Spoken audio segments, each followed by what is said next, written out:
Bonjour à tous, aujourd'hui je voudrais vous présenter ce qu'on peut faire avec une ébauche de bague qu'on peut trouver sur internet assez facilement pour très peu cher.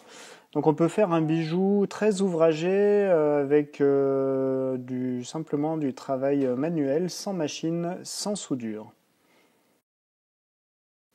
Alors donc pour ce faire vous aurez besoin d'un anneau comme celui-ci qui est une ébauche de bague. On en trouve sur internet en faisant la recherche dans Google ou d'autres sites Flat Plain Wedding Band et vous aurez donc ce genre d'anneau qui sera prêt ensuite à être retravaillé par vos soins. Pour le dessin, j'ai voulu quelque chose d'assez cristallin avec des petits triangles, donc des ajourés, comme voilà, des triangles pleins aussi. Les pleins seront anodisés colorés et les triangles ajourés polis blancs.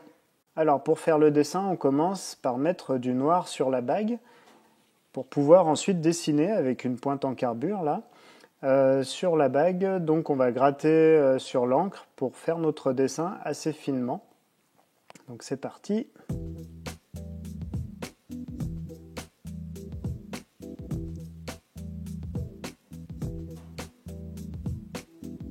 Voilà, le dessin est fait. Donc on voit les petits triangles qu'il va falloir maintenant découper.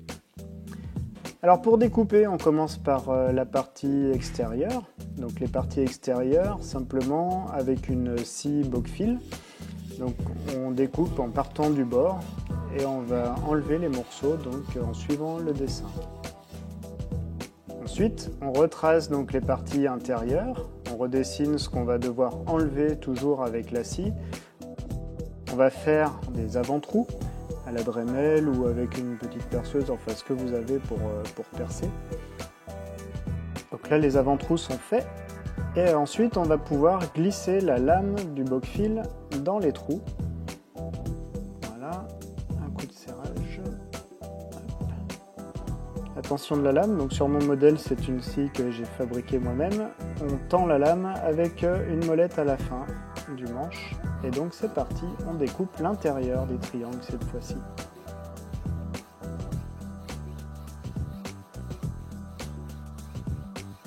Voilà, la découpe est terminée. Donc on voit bien les formes qui apparaissent. Et maintenant, on va devoir donc protéger notre outillage avec un morceau de cuir que je pince dans l'étau. Ça permet de pouvoir protéger la bague, de la pincer avec les doigts sans se faire mal. La partie finition à la lime, donc les petites limes queue de rat.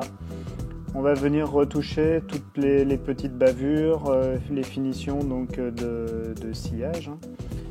Et donc adoucir les formes, les égaliser. Et ensuite, on passe au polissage. À la Dremel, au disque feutre ou ce que vous avez pour polir.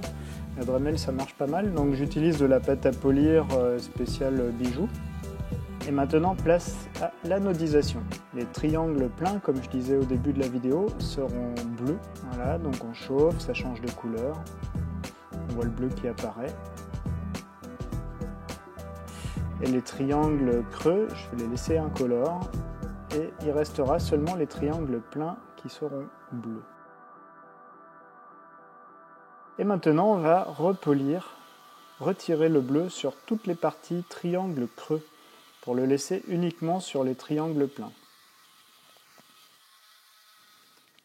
Alors voilà le résultat fini, on a un joli bijou bicolore, donc avec des petites facettes sur les triangles bleus.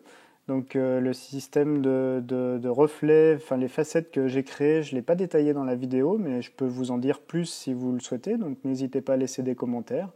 Et voilà, donc un bijou très ouvragé, assez haut de gamme pour pas très cher. Donc j'espère que ça vous aura plu et je vous dis à bientôt dans une prochaine vidéo.